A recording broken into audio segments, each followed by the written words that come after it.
All right, then let's call the meeting to order. It's February 16th, 2018 at 8:37. Our first presenter this morning is going to be Ian McMillan. Ian, are you ready to go? Yes, I am, Dr. Parker. Okay, proceed, sir. So thank you very much. So we'll just jump right into this presentation. There's a lot of material we'd like to cover. There's a lot of material in these slides and in the attached staff recommendation report.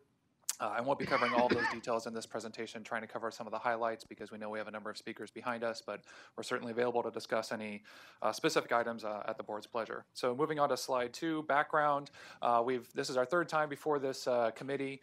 In the past year, we've talked about what facility-based mobile source measures are. They're a critical component of the AQMP. As far as reducing NOx emissions, really trying to tackle the significant ozone problem we have here. Moving on to slide 3, there was a very specific process laid out in the AQMP for how to pursue these mobile source measures. That was included in many of the written documents, as well as significant board discussion on this item.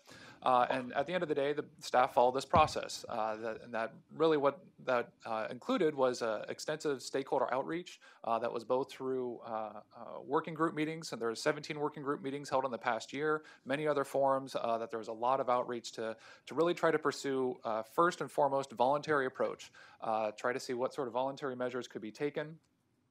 And then from there, if voluntary measures weren't going to be enough, the discussion at the approval of the AQMP was to pivot to some sort of rulemaking process. On slide 5, looking at incentives, we know incentives are a very critical component of implementing the AQMP. That really is mostly a discussion for a different presentation. We know it's a big part of this. I'll be touching on it a little bit here and there. Suffice it to say, we know we need a lot more incentive funding. We're working hard at that. And then maybe there's some new ways to start thinking about some strategic ways to think about incentive funding, and that's also working in parallel with this effort.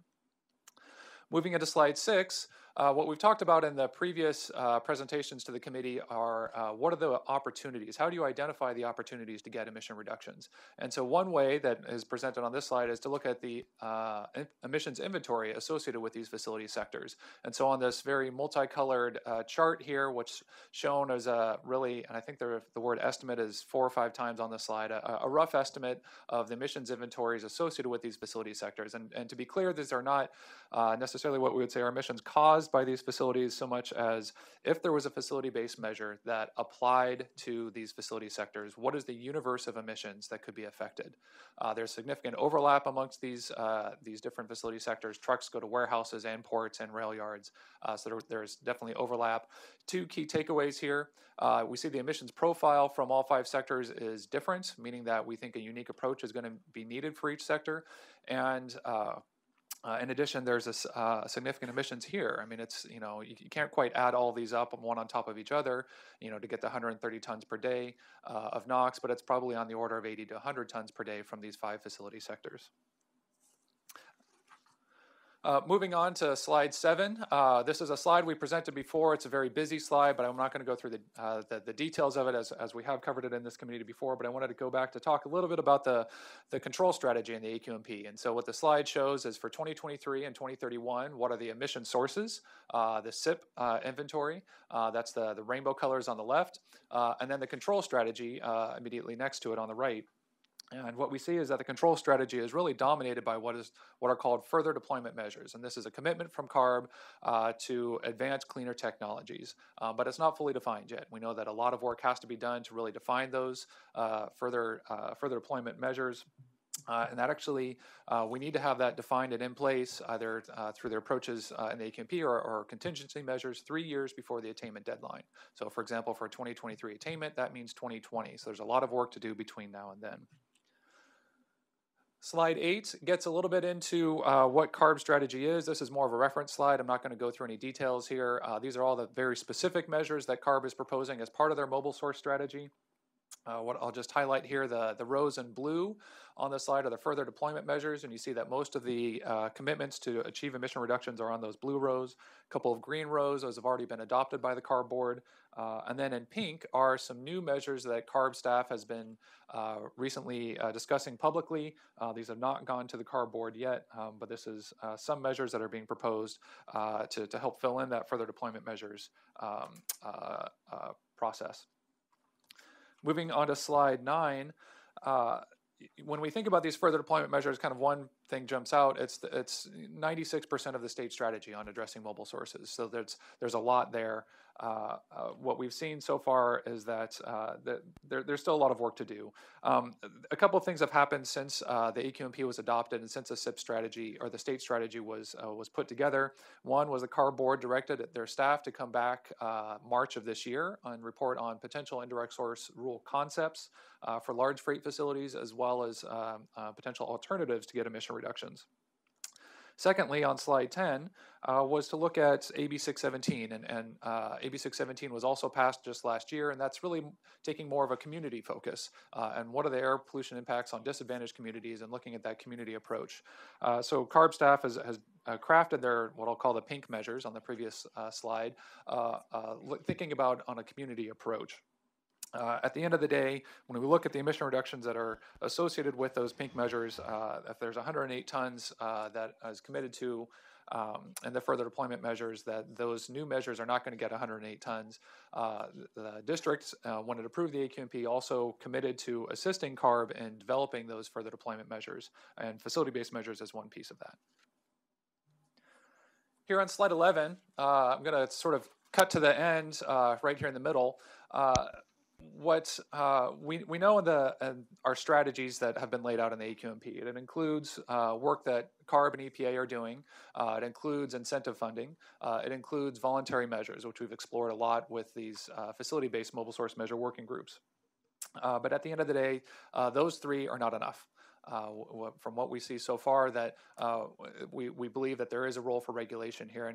And what was described at the AQMP hearing was this potential pivot to rulemaking. And I think we're thinking of it as we've gone through this last year, maybe a little bit differently. It's not so much a pivot as much of an all of the above approach, that the air quality challenge is so great that we have to use all of our tools at our disposal. And so if we think about incentives, we think about technology development and commercialization of technologies in the market, and we think about regulations, all of those have to work together. And if you take one piece of that out, the other ones get much harder to do on their own to achieve our air quality needs.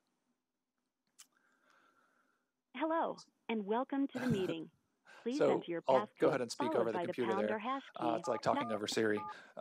So on slide 12, if we look at the different Please strategies hold that have while been I talked confirm about your in the working passcode. groups themselves to get these emission Thank you for reductions. joining There's been a Global lot Meet. of different Please strategies wait that have for been the proposed, tone. but they really can Then kind of be say your put into name 5 and press different the bins. pound or hash key. And so these bins include incentives, which we've talked about, facilitating measures. This is more fueling, charging infrastructure, really critical, really important, hard to tie specific emission reductions to that. There's been a lot of discussion about inventory and how to refine the emissions inventory. A lot of good work that needs to happen there, but at the end of the day, we need more than just inventory adjustments. We actually need emission reductions. But there's definitely a lot of good work to happen on the inventory side. And then we get to the last two of MOUs. I'll touch on that in just a bit. Maybe those could be used in lieu of traditional regulation, and then obviously we have regulations. Moving to slide 13, wanted to talk about how a potential MOU approach could work. And so I'll use one example, say for example, the Clean Air Action Plan down at the ports. Maybe there's a facility that has some sort of program, overarching emission reduction program that's out there. And within that program, there are emission reduction measures that are very specific. But of those emission reduction measures, there's a subset that are actually SIP creditable. And so the idea would be that there would be an MOU that the district would enter into with that facility operator to implement those SIP creditable measures, and really just focusing on that piece. And so how this MOU could work, it would be that there would be this, again, this agreement between the two entities. And then at the same time, the district would commit to EPA to get the emission reductions that we think will will occur from these SIP creditable measures. And if there's a shortfall for whatever reason in that process, that the actions in that MOU don't actually achieve it, at the same time, we would also make a commitment to get those emission reductions some other way. And we don't actually have to specify it at the time that the MOU would be approved. That could include a lot of different ways, maybe going back to the facility and revisiting how their strategies are working. Maybe there are other strategies that are out there, or maybe completely different process. I do want to touch too that this is a slightly different mechanism than what we've done in the past, but at the end of the day, the liability here is very similar to what we do when we adopt a rule or what we do when we adopt control measures. It's actually not all that different. It just looks a little bit different with an MOU wrapper on it.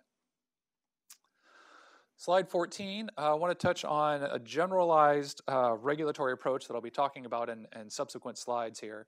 And the idea is that if there is a regulatory approach that the board directs us to pursue, really what we're thinking right now is there have to be multiple compliance options, that we need to allow the most flexibility possible. I'll touch on one of the initial concepts that have been discussed in the working groups and on the next slide of a fleet certification plus an ISR concept.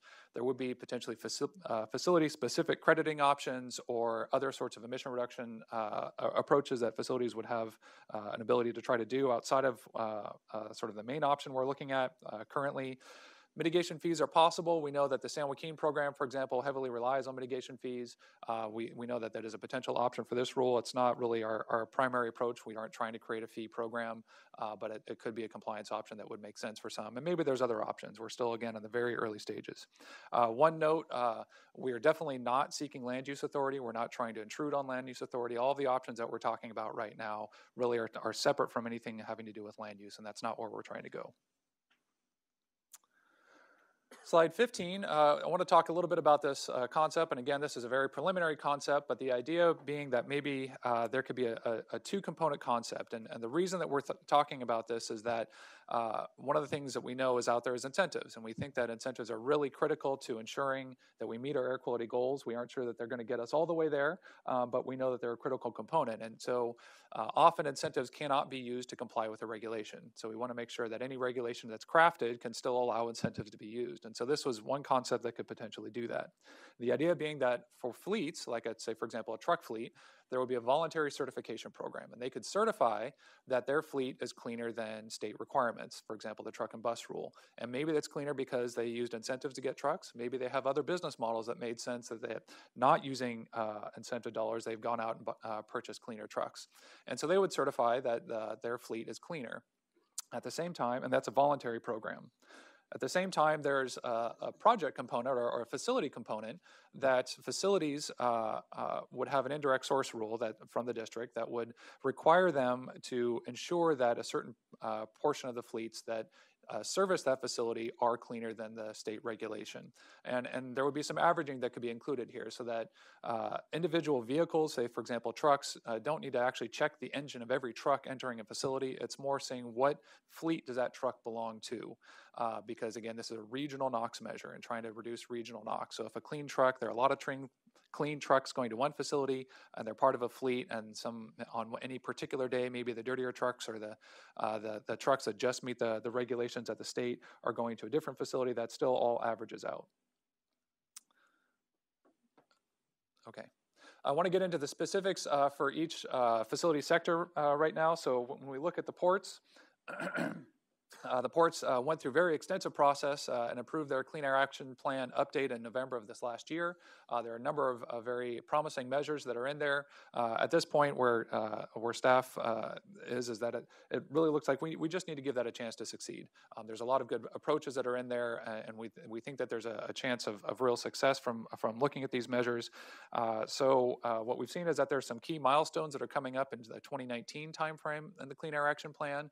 We believe that an MOU approach can work with many of these measures, and so we want to pursue that over the next year or two and pursue this MOU process. In particular, if you look at the Clean Truck Program, the Cargo Handling Equipment Program, we believe an MOU approach can work there. We know the vessels ultimately are the largest source of NOx. Incentive programs are included in the Clean Air Action Plan. We're trying to think of different ways to apply incentives to vessels, and so we're actively working on that at the same time. I'm going to move here quickly onto airports. Airports are unique as far as the approach that we were directed by the board to undertake and to go actually directly to rulemaking, to bring back to the board by February 2019 an indirect source rule on airports for non-aircraft sources.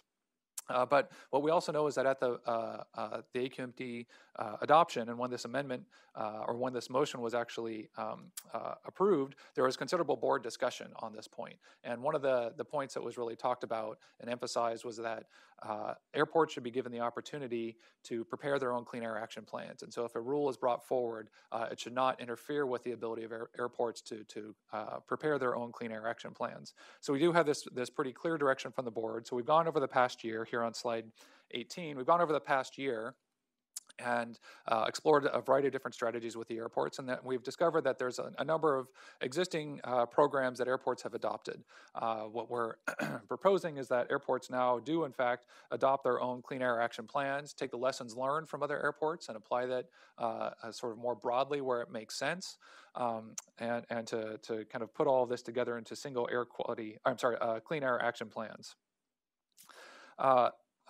One of the things we've also looked at here is that the opportunities for emission reductions from airports are a little different than the other facility sectors. When we look at the emissions inventory, it's really dominated by aircraft, but if there's a regulation that we're directed to do as staff to not look at aircraft, you're only looking at about 8 tons per day of emissions from this facility sector. Compared to the others, that's not as much. CARB is already taking action on zero emission ground support equipment, zero emission airport shuttles.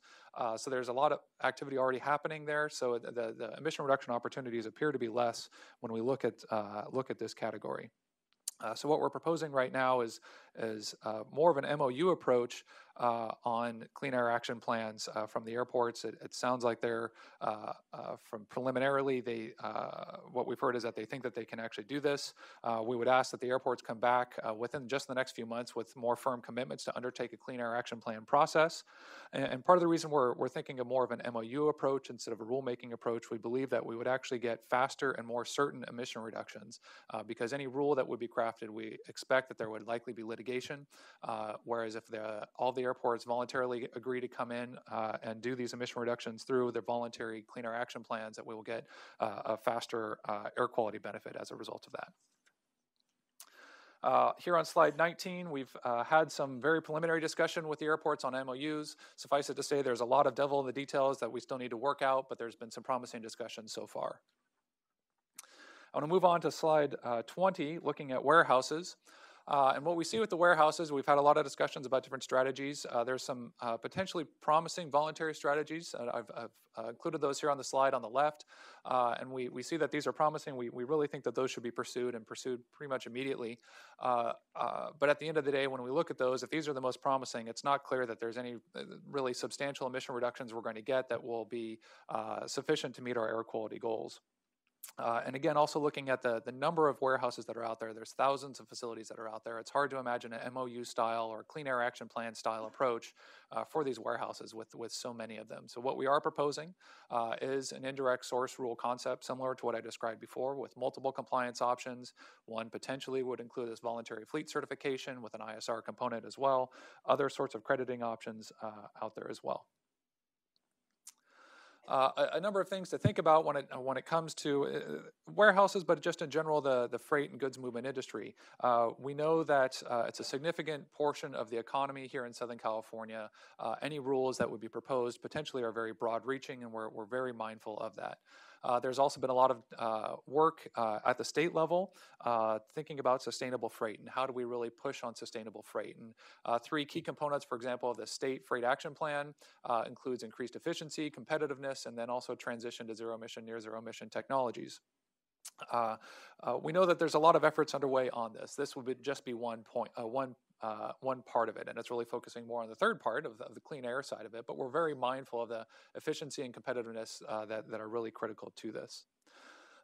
Some feedback that we've gotten to from the warehouse industry, but others as well, is that, say, for example, if you look at a warehouse, the relationship between a warehouse owner or operator is not necessarily direct with the truck that enters its facility. Sometimes it is, sometimes it isn't. Sometimes there's many middlemen in between there. And so we know that that's something that, if rulemaking is pursued, that would need to be continue to be looked at and tied into any rulemaking.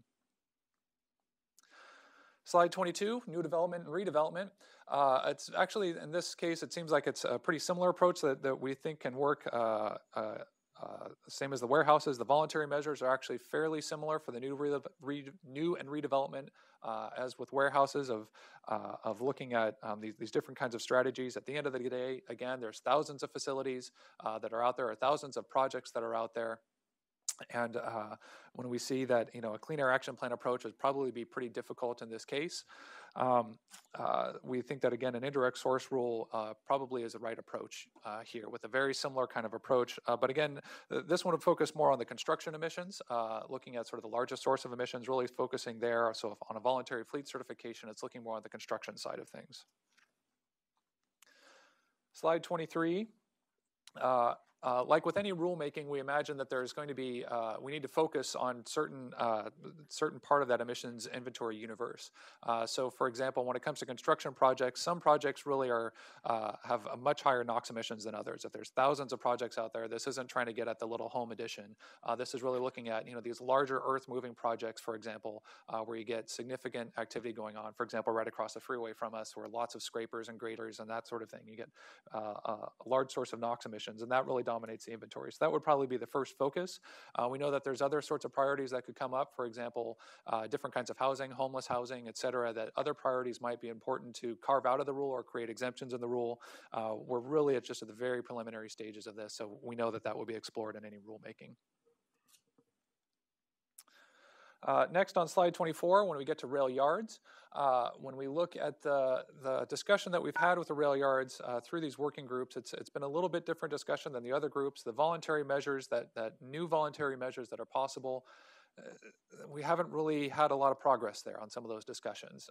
And so we don't have a whole lot of strategies that we've heard about as a possibility that the railroads have been willing to really dig deep and engage in at this point. But at the same time, we also have a history of successful agreements and MOUs with the railroads, for example, the 1998 and 2005 agreements. For example, the 98 has a fleet average of Tier 2 locomotives here in the basin. So there is success there in the past.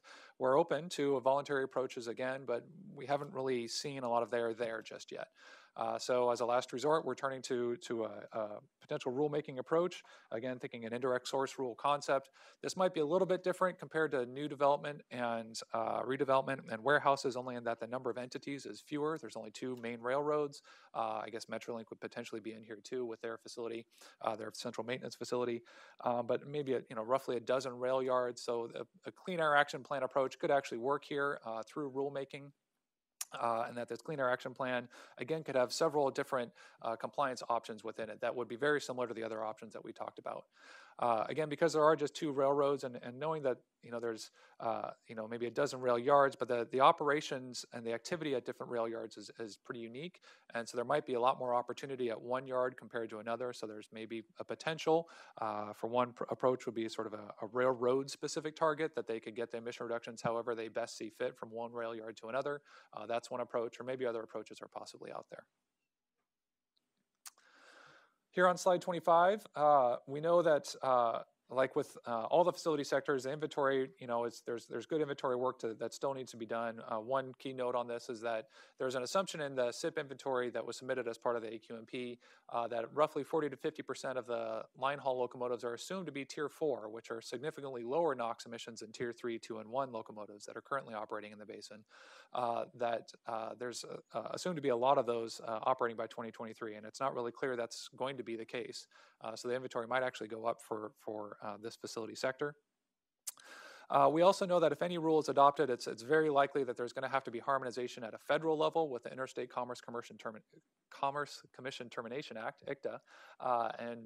So, for example, if the board did decide to pass a rule, it's likely that there would have to be some additional steps taken at the federal level before that rule could actually be enforced. So it's an additional process that would have to be gone through. So here on slide 26, where are we? What we're proposing right now as staff is that there are a number of voluntary measures that seem like they really have a lot of promise and chances for success, and we are recommending to pursue all of those immediately right now for all 5 facility sectors. But at the same time, we don't think that all of those are going to be enough. We have very significant air quality needs, and we need to do more and pursue this all of the above approach. So on the regulatory side, we're recommending to pursue rulemaking and begin more of a formal rulemaking process for 3 facility sectors, and with the remaining 2 to pursue sort of more of an MOU approach, but with regular report back to the board over the coming months to make sure that voluntary process is succeeding. Slide 27 as a potential timeline of how these different strategies might come back before the board, with regular updates about every 9 months or so to the board on how this is progressing. And with that, I'll end my presentation.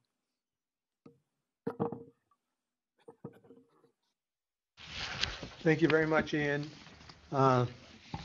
Quite an interesting presentation, even though I cannot see everybody who's there at CC8.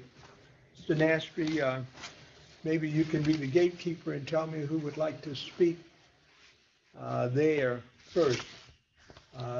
And Super Ashley, I can see you. Would you like to there's have any there's no one here who would like to, there's no members of the public that would like to comment here.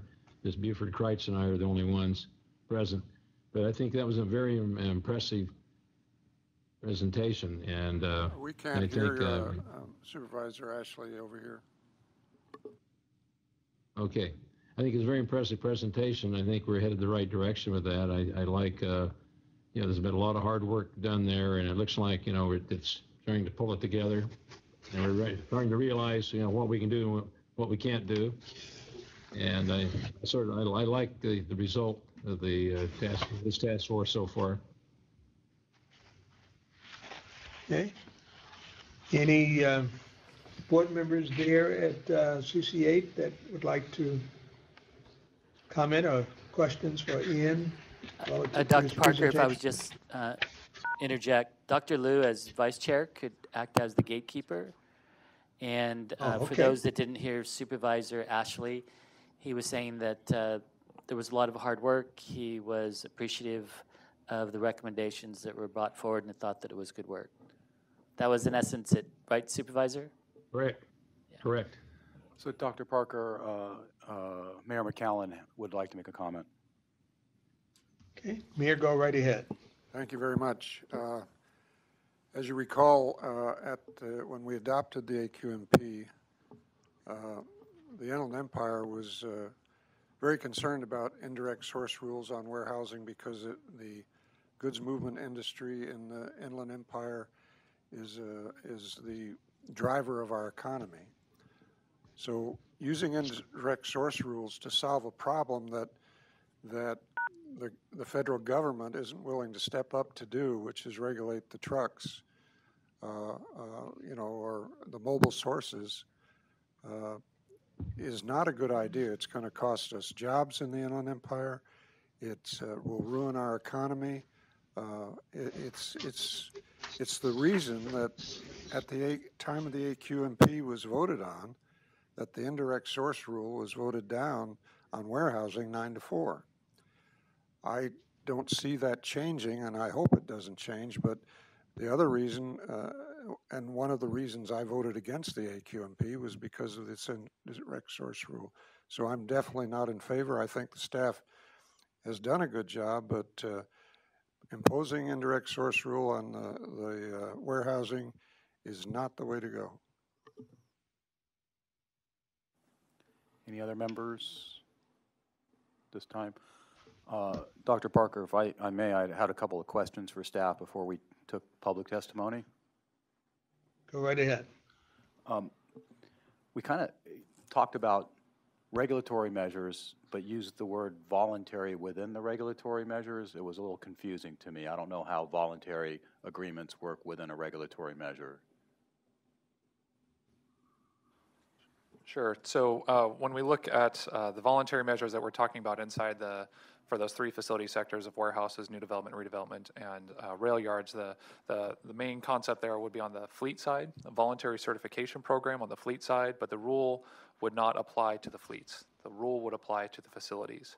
But fleets would be able to voluntarily certify that their fleet is cleaner than the regulations require. Well, that's not a regulatory measure, that's a voluntary measure. On the fleet side, but the regulatory measure would be on the facility side. Okay, well, So maybe if I could add just a little bit, the idea would be that fleets could voluntarily certify at a cleaner level than would be required by regulation. But the driver for them to do that would be on the facility side, that there would be requirements that the fleets that serve those facilities met those higher levels. right. Well, that's a little clearer. Okay.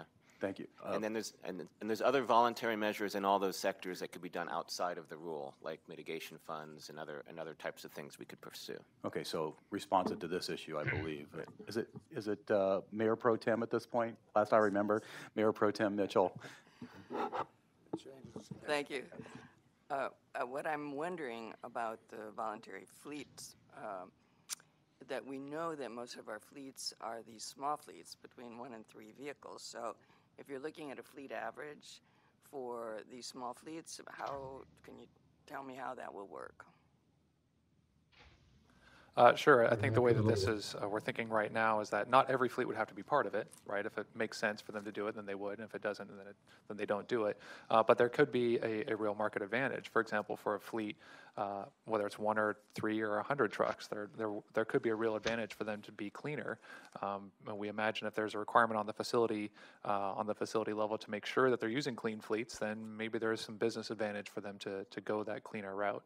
At the same time, also, if say an independent owner-operator of a truck, they get incentive funding, they can still participate in all of this, and there is a benefit for them as part of this. So the better than average fleet is a truck that's 2010 or newer? The idea would be that this would probably take effect, the greatest effect more in post-2023. So by then, all trucks are supposed to be 2010 standard, so it's really kind of moving beyond that. It's looking at the near zero and zero emission trucks. Okay. And Dr. Parker, I think, I haven't finished with my questions, but responsive to this issue, I think Supervisor Solis would like to take the floor. So I want to go in a different direction and ask regarding the ports and airports with respect to the MOU and how open that would be for the public to engage, and what are the opportunities, if any, that we could look at or build in. I mean, I'd like to understand that. Yeah, that's a really good point, and I didn't talk about that in the here in the presentation, but that's critical. And having an open public process as part of this is really a key part of it. This isn't something that would be done behind closed doors or anything like that. That there would be an open and transparent process for this MOU development, and we imagine that actually there would probably also, before the MOU is developed, and then also on the back end too, to make sure that it's actually achieving what it's supposed to achieve in an open way. So just to follow up on that, though, the flexibility, I kind of heard you talk a little bit about that, because this isn't something set in stone. So as we progress in oversight of our MOU with the ports and airports, will there be opportunity for that feedback to actually have, have some muscle behind it, so to speak, in terms of the public being able to participate? If I could, Supervisor, there's been extensive public participation in the development of the Clean Air Action Plans. And so we're looking at both the public participation in, I'll call it the CAP process itself, and then within the process that we're talking about. So there's significant opportunity for the public to be engaged as we move forward, both through the ports and through ourselves and combined. And then with regards to the muscle, there's always that opportunity, I think, to look at it from the bottom line result side. And that's where I think the real challenge comes in with regards to the public's role in terms of advancing and moving that forward in an aggressive fashion. Where we sort of see that opportunity is working on the incentive sides to bring about some of those changes, and really working across all levels, including international, federal, and state. So working with, whether it be, for instance, the International Maritime Organization to look at perhaps greater worldwide impacts at the ports, where we have more of a level playing field, or looking to the state and the things that we can do that would provide incentives that would get us those reductions.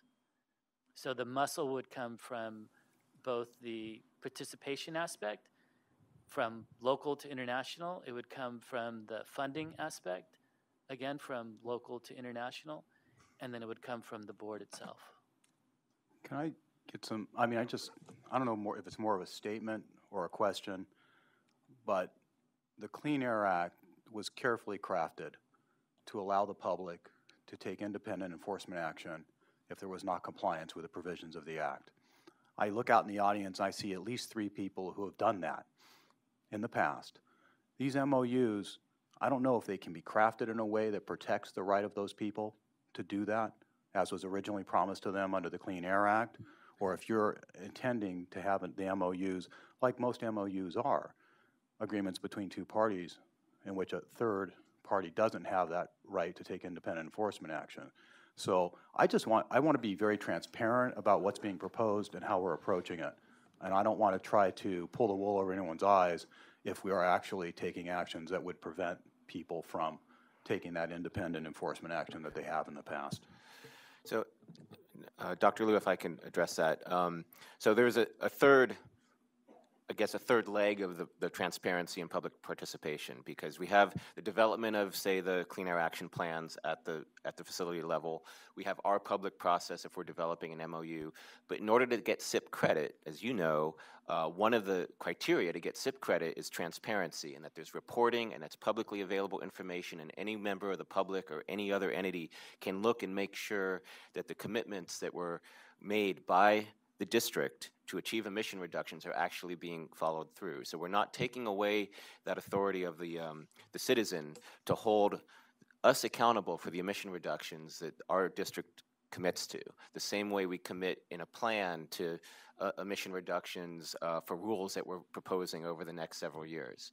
So we're not taking away that authority. It's just going to be more on the district side that we're going to have to make sure we achieve the emission reductions.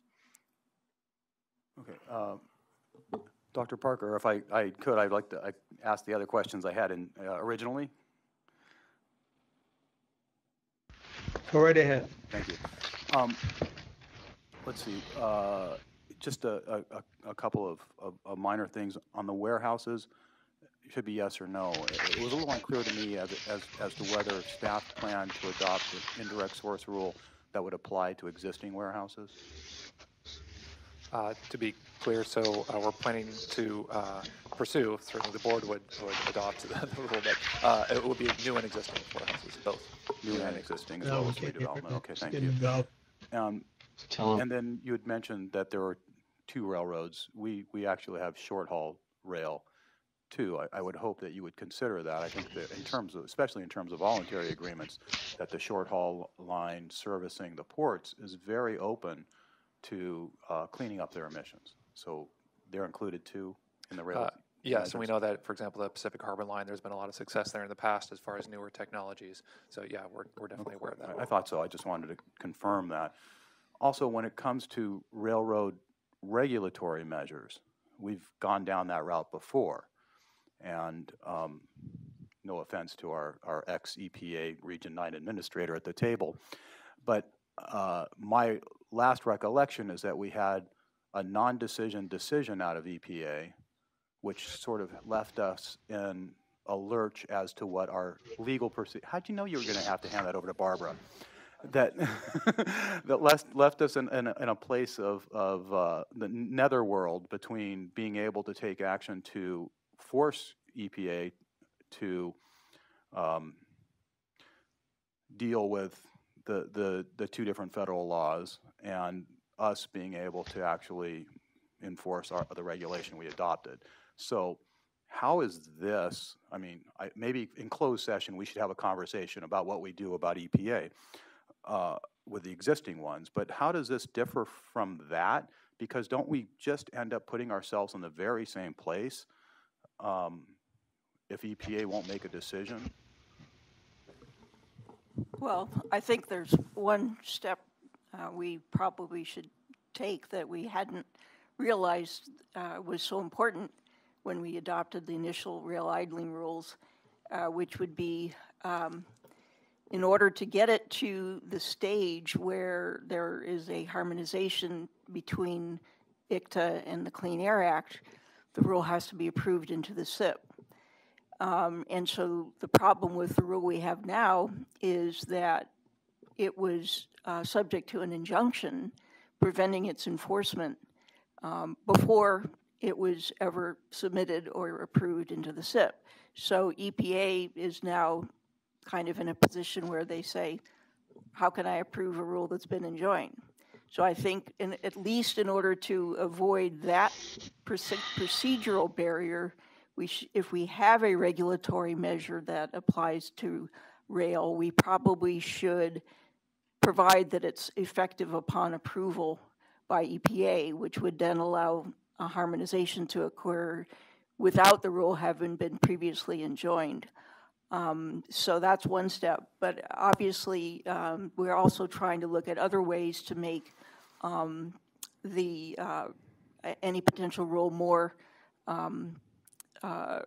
acceptable in a sense to the rail industry by providing a variety of options rather than trying to say directly what they need to do regarding idling. And so it's our hope that that might make it a little bit easier to stomach if there's an option available to them that they feel they can reasonably do. Thank you, Barbara. It's good to know you have a strategy on how to get EPA to make a decision. It's really helpful. And just maybe nitpicking a little bit, potential timeline on that slide is not too reassuring as to a commitment that we are actually going to get these things done. I know that our staff is completely overburdened right now with work. I think it's and inhumane in some ways, all the things that we have on the table. But I also think that, I mean, obviously with all these potential emission reductions that are here through this process of facility-based measures or ISR or however we decide to approach it, that this is certainly a high priority for us. Is there a time at which, I mean, we just spent a year doing this, and quite frankly, I would have hoped we were a little bit further along in terms of specifics and decisions, but at what point are we going to be able to be more specific about an actual commitment to timeline for these various approaches? So that word potential was not so much saying that we wouldn't meet this timeline. It was more about the board has to give us that direction in March and if so, we would do our best. If you were so lucky as to get board approval for all of this, do you think you could actually make these timelines? They're still tight. Let me say that. Okay, and that's it. I probably will have closing statements, but I do want to hear. There's many members of the public here. Dr. Parker, I think, and Dr. Parker, Supervisor Solis, and Mayor Pro Tem Mitchell both have further questions at this point, if we may. I have, going back to what Mayor McCallum stated about the warehousing. If I recall correctly, when we passed that particular rule, we stated we weren't going to have be using our own estimation of the number of trips in and out of certain warehousing, but we were going to adopt the standard, the national standard of trips in reference to whatever rules that. I would prefer that. Yeah, why don't we start from the front? If anyone in the first row. Don't be bashful. Don't be bashful. Come on up, Sarah, introduce yourself and let us know what you think. Great. Thank you. Hello. Okay. Thank you very much for the opportunity to speak this morning. Excuse me. Yeah. Is someone there have a? Can you not hear? The timer to. Usually, Dr. Liu uses his iPhone. You're going to use your iPhone, Dr. Liu, in order to. Well, Mayor Pro Tem Mitchell beat me to the punch with her iPhone, so we will use hers. Okay, thank you. Okay. My name is Sarah Wiltfong, and I represent the Los Angeles County Business Federation, also known as BizFed. As you know, we're an alliance of 170 business organizations that represent over 390,000 employers with 3.5 million employees in Los Angeles County.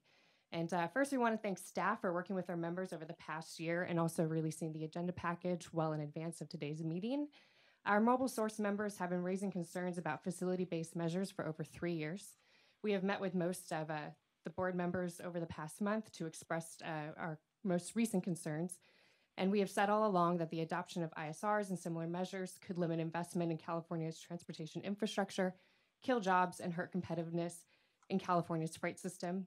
Our freight transportation system is responsible for 1/3 of the state's economy and jobs, and the goods movement industry, which supports this complex system, is united in opposition to these measures. These types of measures will ultimately yield increased vehicle miles traveled, greater overall emissions, especially greenhouse gases, decreased freight system efficiency, and ultimately delay development and deployment of advanced technologies. While staff's materials highlight the need for additional reductions, they also tell us that staff may not be ready to proceed to rulemaking. The impacts of the concepts staff is presenting have not been thought through, and for these reasons noted previously, we are concerned that they would cause more harm than good. Thank you. Thank you. Right at 1 minute 30, so let's see who can beat that. Anyone else in the front row? Thank you, Florence. I'll talk about my experience, and I want to mention I'm Florence Caribbean with the Del Amo Action Committee.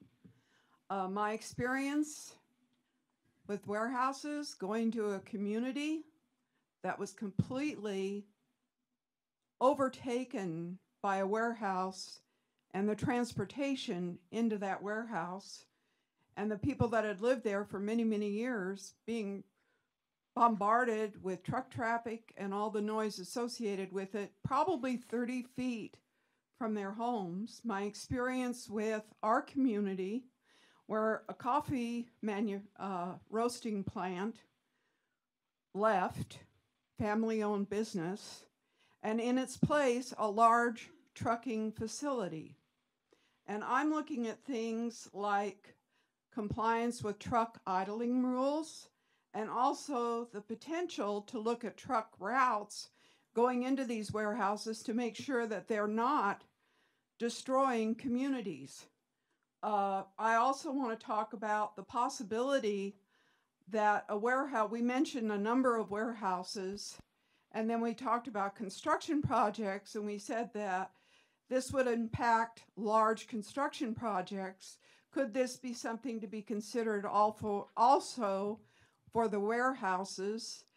And my final comment has to do with looking at the locomotive rail yards and considering the possibility, as we have talked about, with vessels coming into the port and air emission controls applied at the port, perhaps the possibility of controlling some of the air emissions from locomotive yards at the yards as a method of making a difference. I thank you very much for your time and attention. Thank you for your comments. Okay, who's next? Now you got it ringing, it won't stop, will it? I don't know. Anyone else in the first row? Bill, you got to be kidding me. You've never not had a comment, but okay. Let's go to the last row. We'll work our way from the back, then to the middle. Anyone in the last row or the second to last row?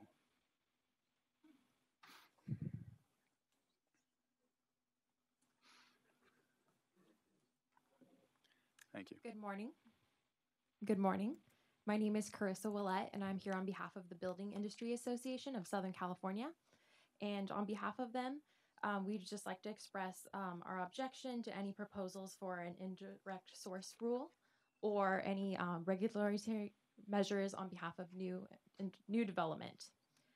The equipment operated by the construction industry, off-road vehicles, portable equipment, and off-road trucks are already the most heavily regulated engines in the world.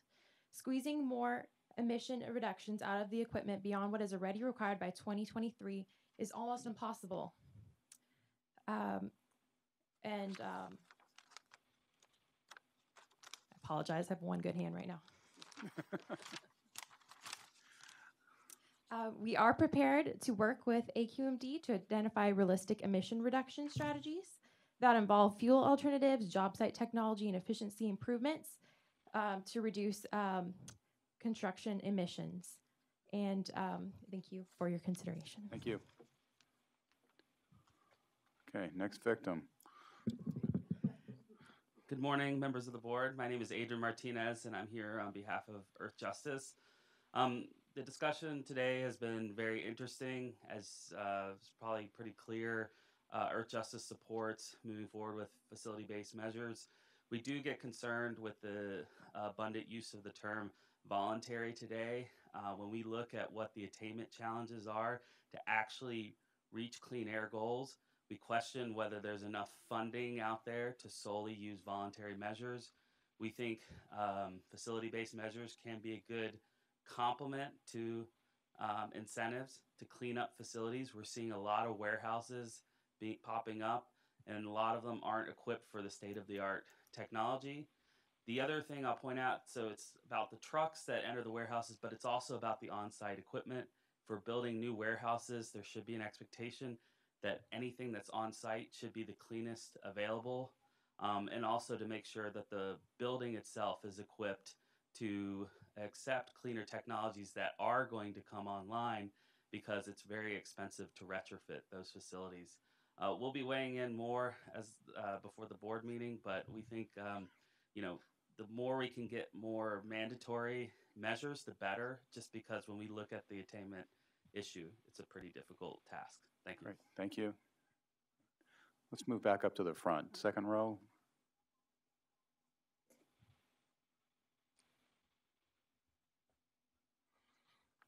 Good morning. Good morning. I'm Heather Tomley with the Port of Long Beach. I first wanted to thank SCAQMD staff for their long working relationship with the port. With your assistance, the cooperation of the state and federal air agencies, and most importantly, the monumental efforts by our industry partners, we've been very successful. Over the last 10 plus years, our port emission inventory shows diesel particulate matter emissions are down 88%, nitrogen oxides are down 56%, and greenhouse gases are down 22%. To build on this progress, the boards for the two ports recently approved our third iteration to the Clean Air Action Plan, setting forth aggressive goals to move to zero emissions. Achieving these goals will be a huge challenge and will require all of us to continue to work together collaboratively. We appreciate the efforts of the SCAQMD staff over the past year to evaluate potential strategies and options to achieve emission reductions from various sectors. And we agree with the staff conclusion that for the ports to succeed, we should allow the CAP implementation process to move forward with reevaluation over the coming years as key milestones are achieved. We're committed to achieving our goals, and we appreciate staff's recognition of that commitment. We continue to remain firm in our stance that indirect source rules, which attempt to centralize responsibility for multiple independent operations of the supply chain, are not workable, will not achieve the desired results, and could have the opposite effect of impacting our progress by limiting the voluntary cooperation by the port-related industry that has been so critical for our success to date. We look forward to continuing to work cooperatively with the SCAQMD on implementing the CAP and advancing our shared goals for improving air quality in the South Coast Air Basin. Thank you. Thank you for your comment. Thomas, I thought your opportunity had already passed. I was surprised you hadn't come up. Wait, let me reset this clock. You're not going to go. You're not going to go for all 2 minutes, are you? Okay, here we go. My name is Thomas Jelenich, representing PMSA. PMSA represents marine terminals and ocean carriers on the West Coast. The ports of LA and Long. Oh yeah. The ports of. There's got to be a way to adjust it higher. Let's pause your time for a second and see if we can get the mic to actually reach it all the way up to the Netherlands up there where your mouth exists. Yes. The ports of LA and Long Beach support 1 in 9 jobs in Southern California, and as you've already heard, goods movement in California supports 1 in 3 jobs broadly. These are important jobs to the success of our economy, and they're important middle-class jobs.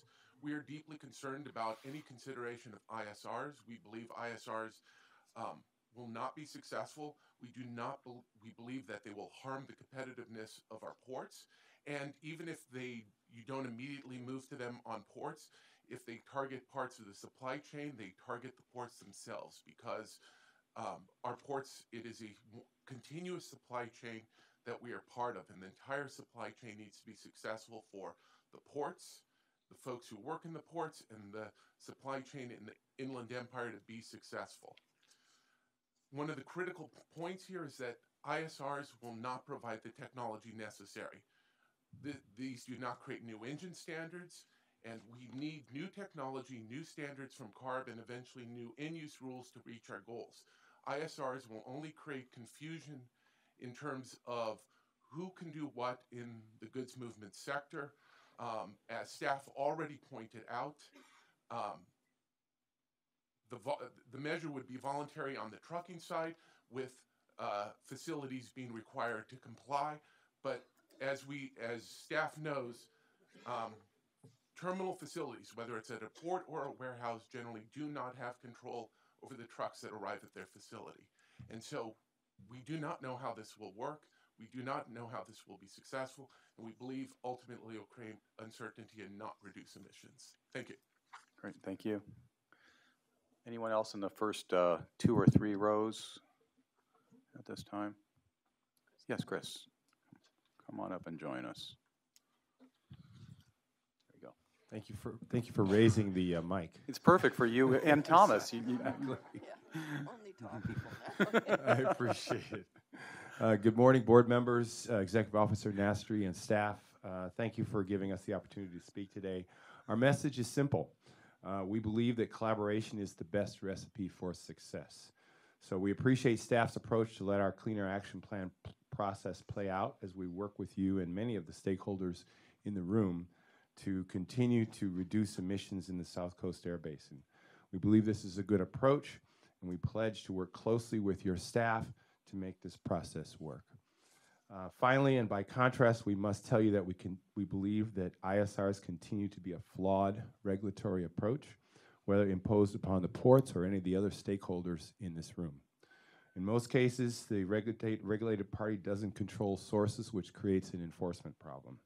We also think that this approach could cause stakeholders to be more conservative in the development of emission reduction programs because they're for fearing of being regulated.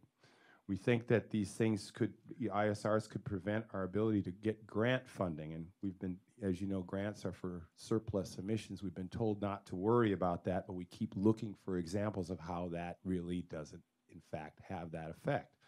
And finally, in the worst case, we think that ISRs could result in limits on throughput, which could have an adverse effect on our economy as well as jobs.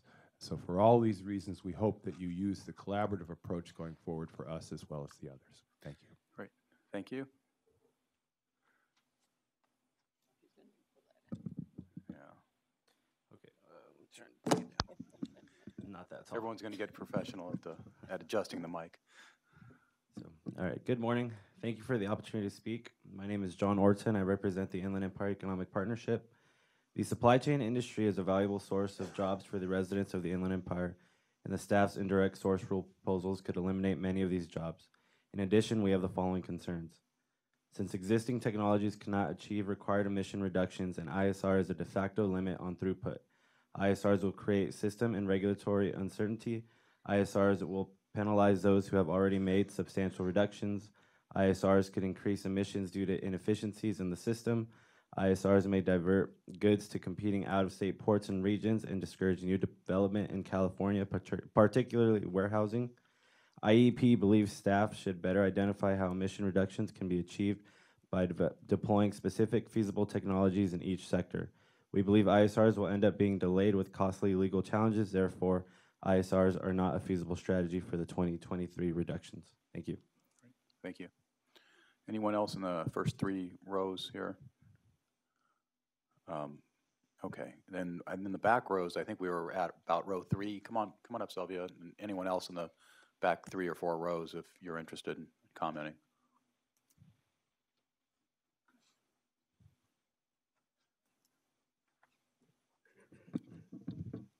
Morning.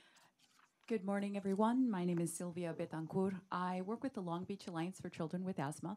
I am a resident of Long Beach. I was raised in the city of Commerce, and I have worked at various environmental justice organizations in Commerce, East LA, out in the Riverside Inland Valley region, and now in Long Beach. The reason I say that is because I find myself kind of one of the single persons in the room, one of the few persons in the room who will bring to you a perspective that is very different. these conversations that we're having about the ISR and the freight industry, the way that I am going to describe to you my concerns about this is more based on the impacts and the reality of our lived experience, right? So as you know, and I've found many, I can't tell you this same thing in many different ways other than to repeat to you the concerns about health, environmental health, children's health in particular, quality of life, safety, and our ability to live in our community free of toxins, particularly from diesel pollution, from rail, from the 710 freeway and many of the trucks that travel along that corridor, from the port and their activities. I'm very concerned about rail. And while I appreciate that AQMD has pushed the envelope on what is your purview, I want to say today that this is really important, that regulating rail is what's more important. What we need is teeth. We need enforcement. I want to raise to you as well the importance of the 710 freeway. The 710 freeway is not mentioned here. Maybe I missed it, but this is a very important piece for you to also address as part of the state implementation program. There are risks of losing homes. There are risks to communities and their health. What we need is a zero emissions corridor along the 710 freeway. Thanks for your time. Thank you.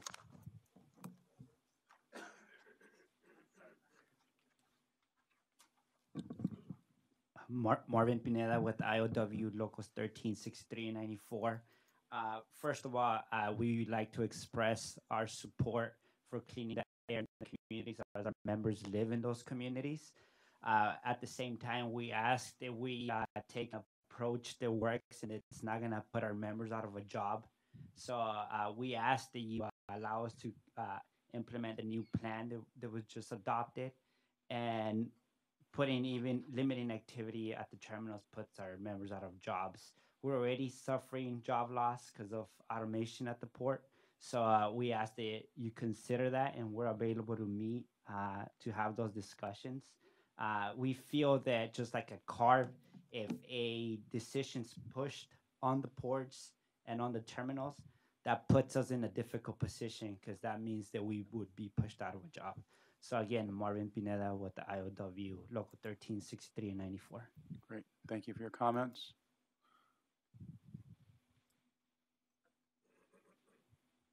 Yes. Good morning. Morning. You ready? Yes. Closer. Mary Jane Alasso, San Bernardino County. I have been an economic development professional for 30 years in this district. What I want to share today is not only am I an asthma sufferer, but I also have incredible experience with Fortune 500, with entrepreneurs who will not put this region on their site selection matrix. That coffee manufacturer that closed, the regulatory environment in this district is untenable.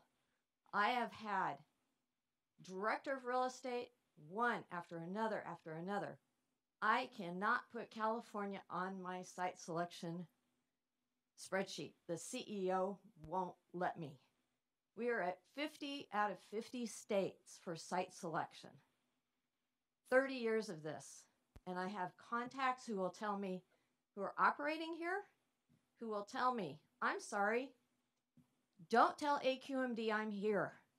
They'll come after me. Not because they're doing something wrong, but because the staff is telling them conflicting information. We had a business open in Ontario a year ago. Ontario, California. They tried to work with staff to comply before they opened. They opened in compliance after having their permit signed off, and were subsequently penalized. You need to hear it, okay? I manage my asthma. I'm a Southern Californian, but we have to walk away from the rulemaking and be a partner to business. Thanks. Great. Thank you for your comments. Hold on one second as I get this reset. Oh, okay. Good morning. Chris Shimoda with the California Trucking Association. Just thank you to the board and staff for the opportunity to discuss this with you today. So first, just wanted to express our concerns again with this approach. It really boils down to we do believe that there are very few SIP creditable reductions that you're going to get with this measure for such an extensive rule. What we're really trying to do here is identify initial deployments of, it's going to be in the truck sector, for instance, ultra low NOx engines and zero emission engines. This stuff is just barely getting off the ground right now.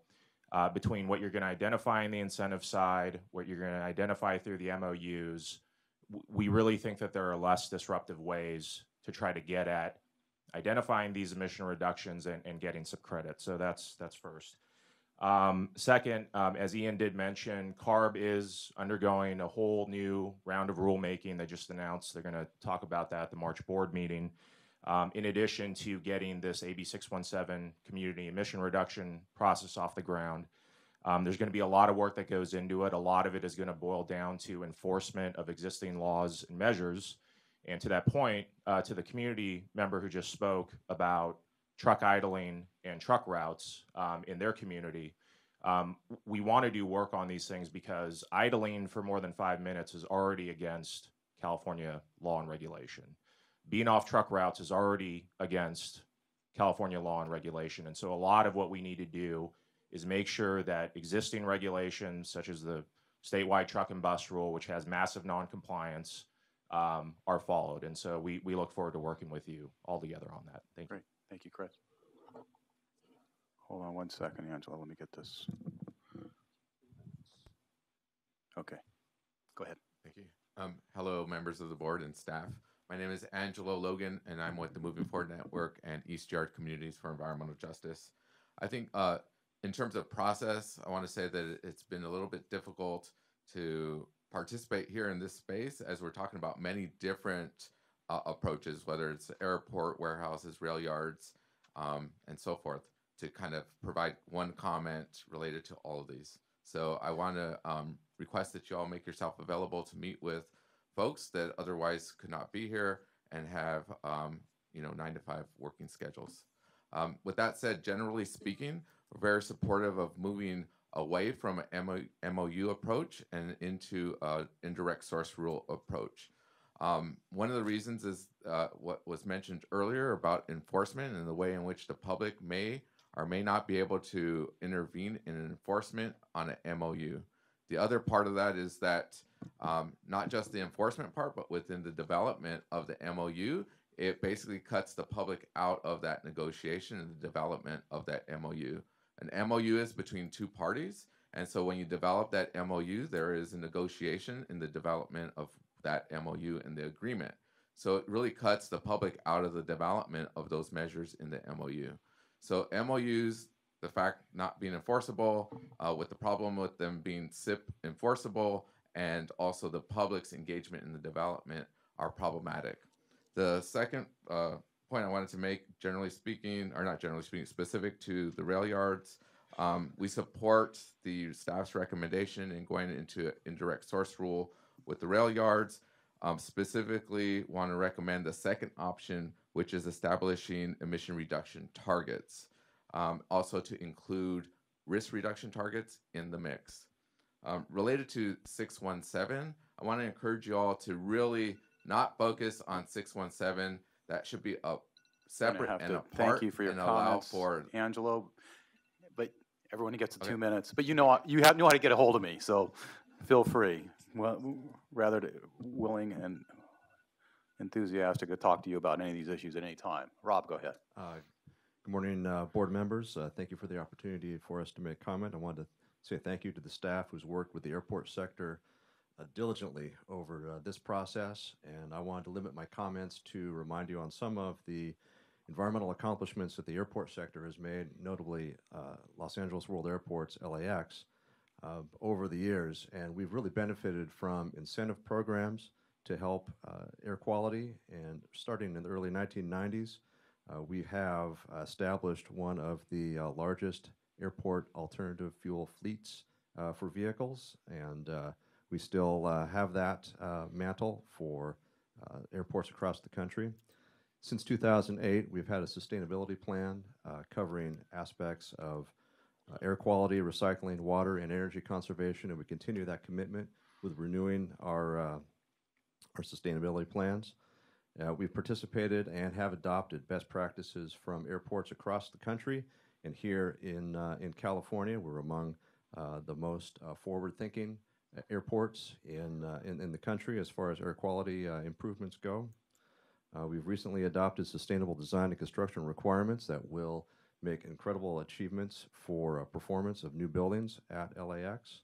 We've adopted Mayor Garcetti's electric vehicle purchasing policy, and we've committed to having all electric airport buses that are owned by the airport by 2030.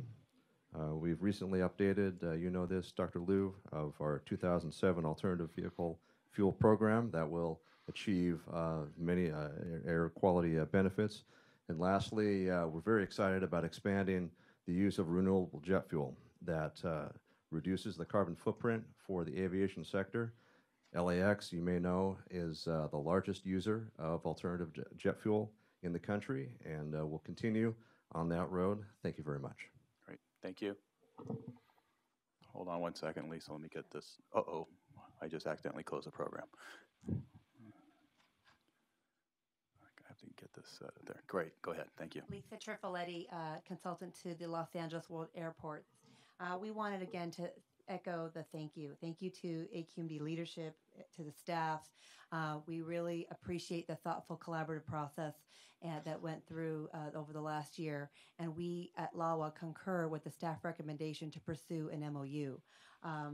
We are proud of the strong partnership that we have with the AQMD, with our airline stakeholders, our airlines, airline groups, operators, and we also have a strong working relationship with the local community and environmental leaders. Through this partnership, we have a track record of success working collaboratively and on a voluntary basis. We have a very strong clean construction program that's been the model for other agencies. We monitor it, we track it, we enforce it. We have a very strong ground support equipment policy. Together, we crafted a policy that we achieved a benchmark. We have the most robust inventory tracking, and we are exceeding our program, and we're willing to look in and dig further. Again, we have a strong electrification program. We're committing to honoring our commitment to electrify cargo, maintenance, and we have all of our passenger gates electrified as well. We have, again, you heard Rob talk about our clean fleet, and together also with the partnership with AQMD, without your instrumental help, we could never have achieved what we just did with the new overhaul of our ground transportation program. LAX approved both the CEQA and the NEPA for the LAX Landside Access Modernization Program to connect finally the airport to regional rail. So we believe that the MOU process is the fastest way to get this emission reductions. We look forward to working with you over the next year, and we will involve the public through this process as we do that. Thank you very much. Thank you. Very good timing, right at the end. Okay, go ahead. Thank you. From another member of the Tall Persons Club, I appreciate the microphone. Good morning. My name is John Erickson. I'm also here with Los Angeles World Airports, and I do want to echo what my fellow colleagues have been saying with our work with the AQMD staff over the last year of bringing together a transparent, stakeholder-long process that brought together the FAA, environmental groups, airports in the basin to really create an MOU approach that will result in emission reduction target measures while still preserving airports' ability to seek critical incentive funding. LAWA is committed to implementing a comprehensive sustainability plan to further reduce emissions and improve air quality by pursuing strategies for electrification, clean energy, and waste reduction. We're actively working with Mayor Eric Garcetti and stakeholders to continue this process moving forward and to highlight and develop new initiatives to reduce emissions that will complement other environmental programs being done currently by airports. We're extremely focused and dedicated on expanding our gate electrification program. We're committing to electrify an additional 15 to 20 permanent airport parking positions in the cargo operations and hangar areas of LAX. projects. Additionally, we're going to be undertaking a study which will look at the opportunity to electrify all remaining permanent aircraft parking positions on the airfield. And LAW will be starting a partnership with airlines, technology partners, tenants, concessionaires, and other interested stakeholders to explore new technologies to reduce aviation-related emissions and create a more sustainable campus and form a cohesive ecosystem and for emissions reductions. These are but a few of the programs in our quality and sustainability initiative, and we're really looking forward to working with the AQMD and our other partners as we move forward on this. We're confident that the recommended MOU approach will provide a fast and effective route to achieving emissions reductions, and we really thank you again for your help. Thank you so much. Great, thank you.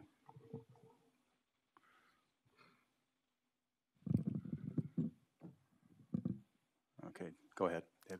Thank you, and good morning. David Pettit from NRDC.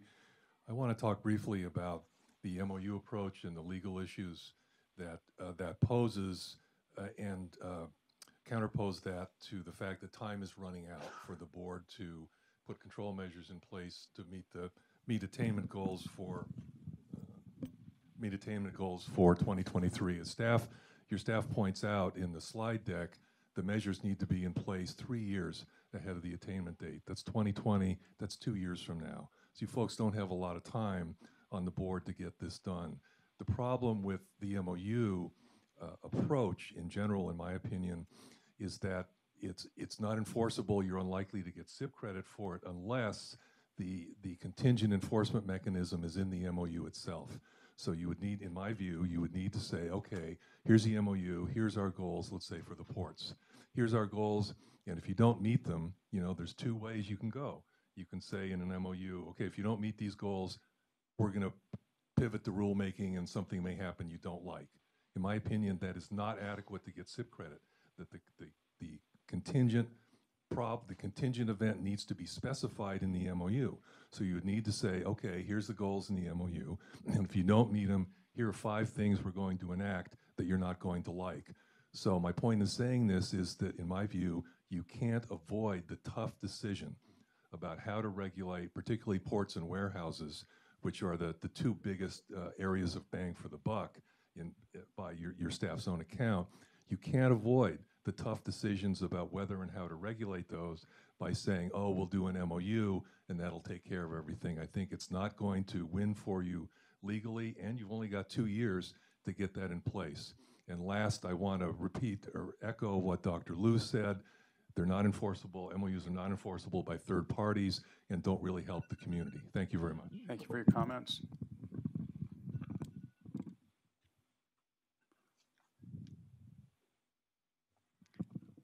Go ahead. You all set? Yep. Oh, okay. Just have to check. My name is Peter Herzog. I'm with NAIOP, the Commercial Real Estate Development Association. It's good to see everybody this morning. As we have expressed over years, we are deeply concerned and, quite frankly, very disappointed that ISRs are still even being talked about. Leading up over years, there's been conversations with CARB about ISRs and the problems with them. That was all leading up to the SIP for 2016. As you know, CARB did not have ISRs in there. And now, even since then, over the last year, they've gone through and reviewed things again, and their current plans, and it's on your slide, do not include ISRs.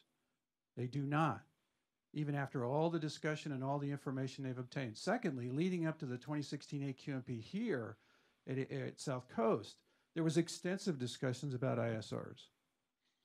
Your staff came before this committee and before the board numerous times and indicated they had looked under every rock, did all the analysis potentially possible, did everything humanly possible to find any rule and regulation that might be helpful.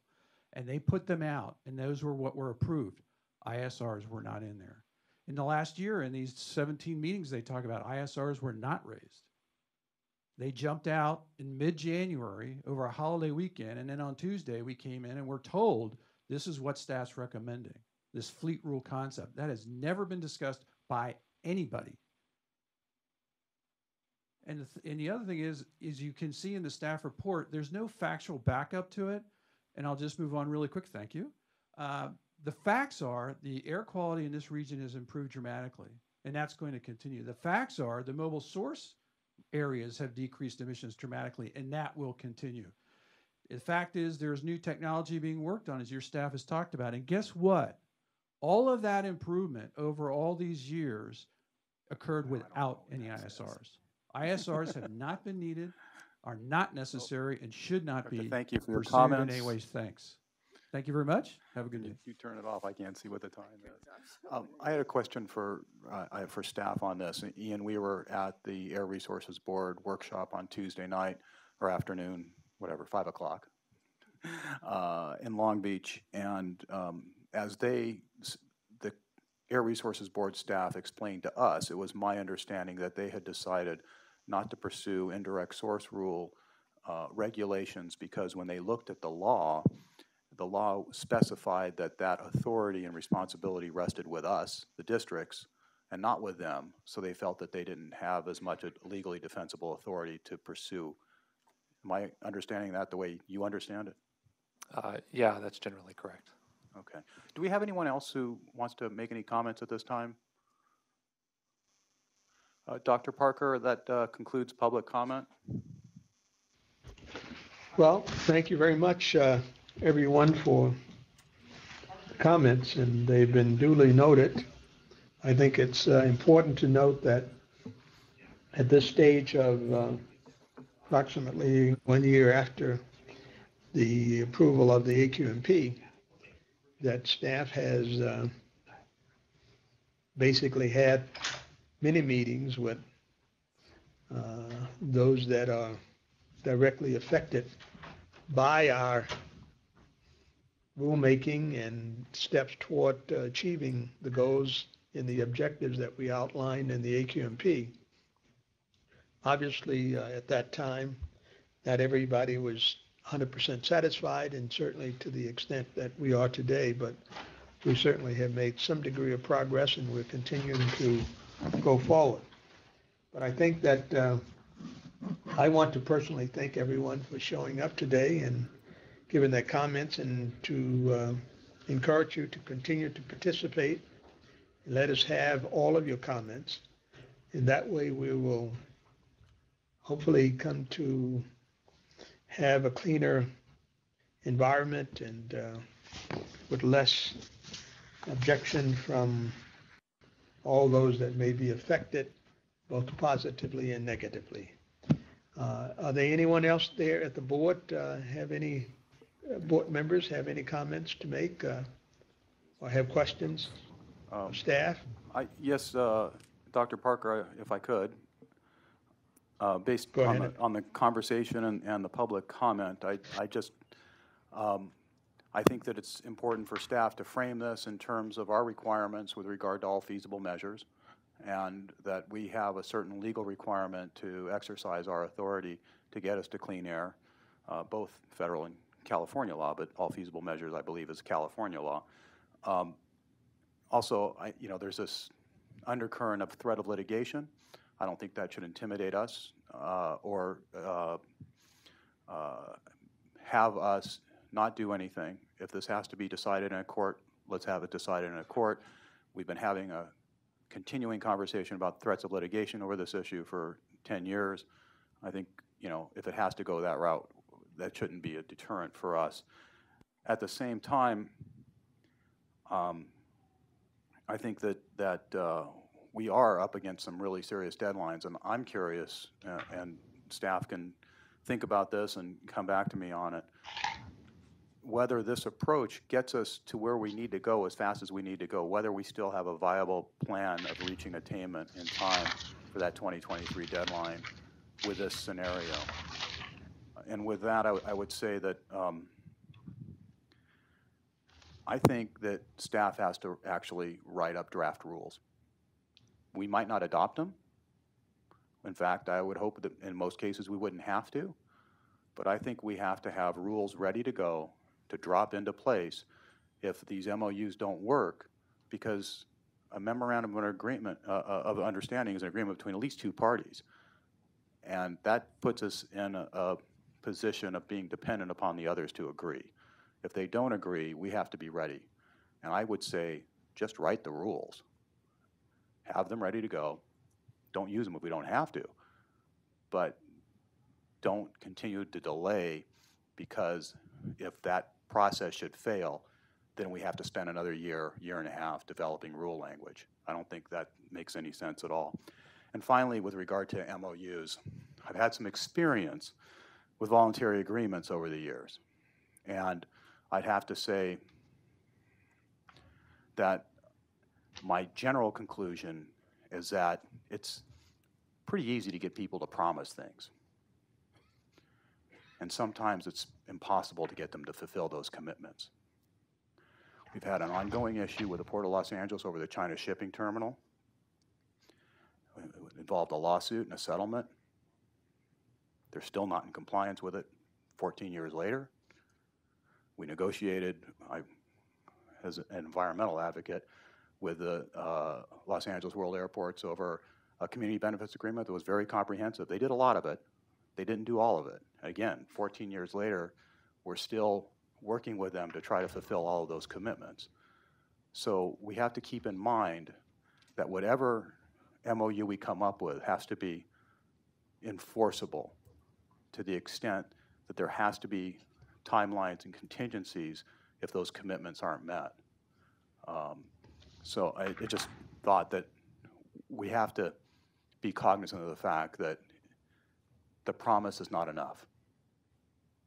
There has to be assurance that those promises will be fulfilled. And Dr. Parker, Mayor McCallan has a comment now too. Thank you. Just in due respect to my colleague on the board, his comments to staff are not board direction.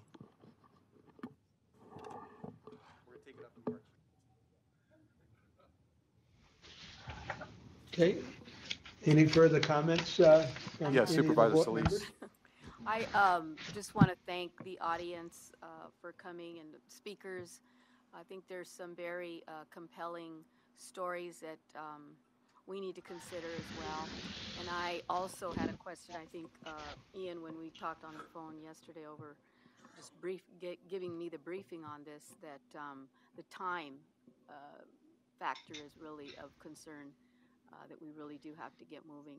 And I know that there's an urgency, and I do agree also that we should have some steps so that these MOUs really do, we have some force. That's when I said, where's the muscle?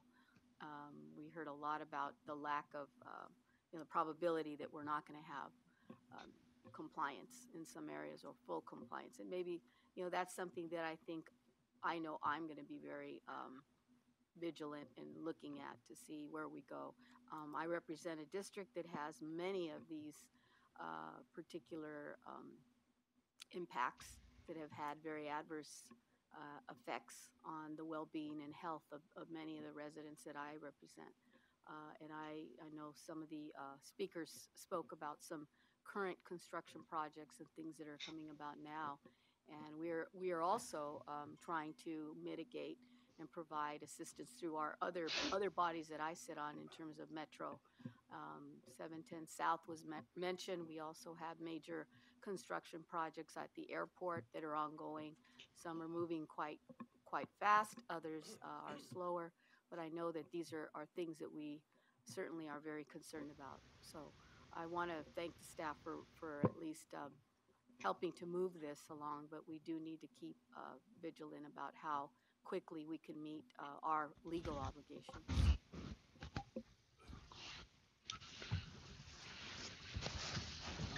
Okay, thank you very much. I hear the comments itself by board members and from the public as well. But it seems to me that, if I recall correctly, when we develop an MOU with an industry, that we have benchmarks within that we measure the effectiveness itself of the MOU. So it's not like someone is coming in, I assume, and correct me, Mr. Nastra, if I'm wrong, and just saying, oh, we promised to do this, and then there's no, over, say, a 3-year period of time, and there are no benchmarks that we have to basically measure their progress or keeping up those particular commitments. I know that for a fact that the ports themselves were very concerned as to whether or not we would have backup rules that we could then immediately go to approving those rules if in fact they did not meet certain particular criteria. Has that changed at all? So, Dr. Parker, I thought we were doing it. with regards to the benchmarks within an MOU, you're correct. There would be established benchmarks within the MOU.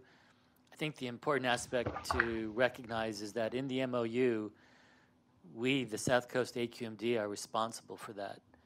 Although we have an agreement through an MOU with the parties, we are the ones that are on the hook, much in the same way as Ian described that we are on the hook for when rules are developed. So we would be very diligent in monitoring and looking at the benchmarks, making sure that we're on track, making sure that we're ready to go with other options if the benchmarks weren't met. So we definitely keep track of all that and move forward and track that progress.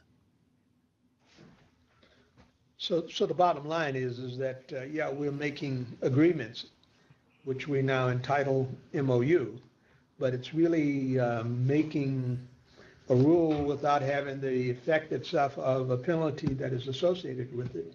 If people do not achieve those particular goals and objectives, but also at the same time, then we can have the penalty. I think the only thing that we're leaving off is that of the penalty that is associated with their failure to do it, and then we can immediately pivot into the finalization itself of the rule if those benchmarks are not achieved.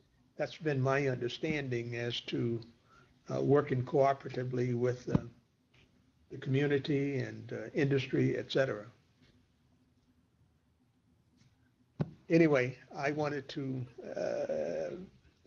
leave with saying thanks to everyone for coming today and having input. And is there anyone else that would like? Yes. Mr. Chairman, Mary and Ashley, here in Riverside. I thought the public comment today was particularly good on all sides of the issue. I thought that was very, very good. And I want to associate myself with the comments you just made, because that's basically how I feel. Thank you very much. It's all from Riverside. Okay. Any further comments from anyone else? Not seeing All any, right. Dr. Thank Parker. you very much. It was a very nice presentation, and I think that the moving down to item number 2 is written reports. Are there any comments or questions or that any of the board members have about any of the written reports? No, sir. No. Okay. Projects, and these are all written reports, item number 2 and 3. Any other matters before the board before we close out today? No other Hearing business. none, I call this meeting to a close, and our next meeting will be March 16th, Dr. Parker? 2018. Dr. Parker, we need to do the public comment. If there's any members of the Oh, I'm public sorry. who would like to comment at this I thought time I on asked, were there anyone else there for public comment? any items not Oh, on the okay. agenda, now would be the time to do it. And no one step forward here in Diamond Bar. No one in Riverside. No one here at the Lux. Okay, thank you very much, and this meeting is officially adjourned. Thank you.